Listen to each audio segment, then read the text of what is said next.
Our May Consumer Sentiment Survey was released this week. The headline index showed a small 2 percentage point rise to just over 92. What does that mean? When we look at our Consumer Sentiment Survey, we're interested in three things: the direction, the drivers, and the overall level of sentiment. Direction-wise, the last few months continue to be dominated by tariff concerns. Recall back in April, our April survey was conducted in the eye of the storm, with the Liberation Day tariff announcements coming midweek. If we just looked at the responses after that announcement, they were down about 10% for the month. And against that benchmark, our May update is up about 6 percentage points. So May is much more settled. We saw a significant recovery in financial markets, and that's been a big element. In fact, in terms of the components of sentiment, it's assessments of family finances compared to a year ago that showed the biggest moves through April and May. And in particular, those age groups that have more exposure to financial markets, the older age groups, particularly those with large super holdings, are the ones that have been seen a bigger swing month to month. Now, as at the May update, a couple of things to note there. The market's only partially recovered their April losses, and sentiment is still down about 4 percentage points compared to March. So we haven't fully retraced that shock. But on the other hand, the announcement of a de-escalation in the US-China tariff standoff over the last few days is probably going to play positively to that particular dynamic as well in the coming month. We'll get an update in June, obviously. If we step back and look at how the direction's unfolding over the last year, sentiment has improved materially. Even with this slight wobble over the last couple of months, sentiment is up over 12 percentage points compared to the same time last year. And the theme there is really about this easing and cost of living pressures. For the 2 years prior to April, May last year, we saw very negative reads. Consumers were reacting to sharply rising prices, for much of that period rising interest rates. Since about the middle of last year, the inflation story has more convincingly settled down.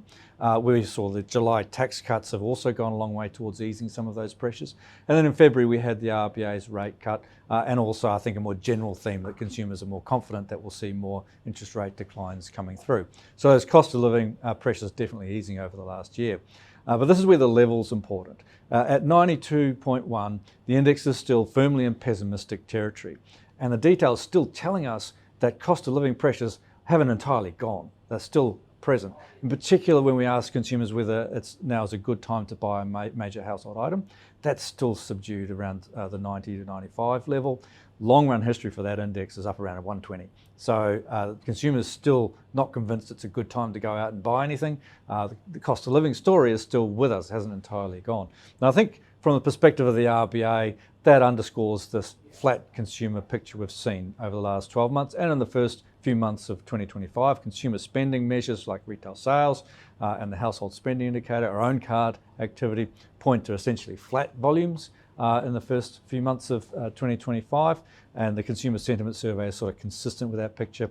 So from the RBA's point of view, inflation is looking benign. All the inflation measures are back within their target range now. The consumer still looks pretty flat. Looks like it's an appropriate time to start moving policy to a less restrictive stance, and we think they'll do that with their decision next week.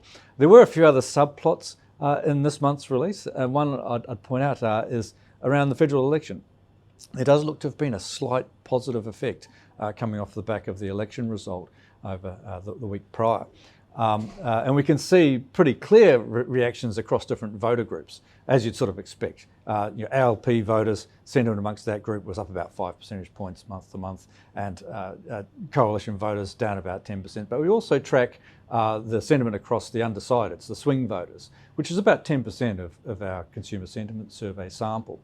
And amongst that group, we saw a strong rise, 10 to 15 percentage points overall. That might be a sign that one of the positives out of the election was that we didn't end up with a hung result. We got a clear-cut result, and we don't have to deal with the uncertainties that come with a minority government. And also, by the way, if we look at the sampling that we have, the share of responses across the different voter groups lined almost perfectly with the two-party preferred results in the election itself, so within 0.1 percentage points. So it's comforting to know that our survey is giving pretty accurate coverage compared to the poll, and it tells us there was a little bit of this subplot in the mix in the May survey as well. But the overall theme is still pretty clear. Like on a short-term basis, tariff and trade policy effects are still having a significant influence month to month, and that may still continue into June. And overall, there's still a net drag over the last couple of months. The theme over the last year, very clearly about some easing in this cost of living pressure that's been weighing heavily on the consumer over the last 3 years. But the level telling us that it's not entirely gone, and the consumer's still looking pretty flat in terms of their spending activity, something that should be of comfort for the RBA and certainly warrants some easing in policy if possible.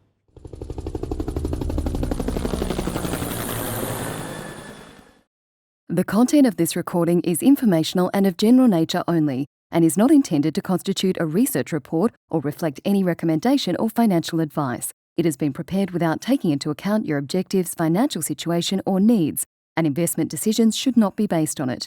You should obtain your own independent advice before proceeding with any investment decision. Whilst every effort has been taken to ensure that the contents are correct and any opinions, forecasts, conclusions are reasonably held based on information at the date of recording, Westpac does not make any representation or warranty as to the accuracy or completeness of the statements or information contained in this recording, and any liability therefore is expressly disclaimed to the extent permitted by law. None of the material included in this recording should be copied, published or reproduced in whole or in part without the prior written permission of Westpac.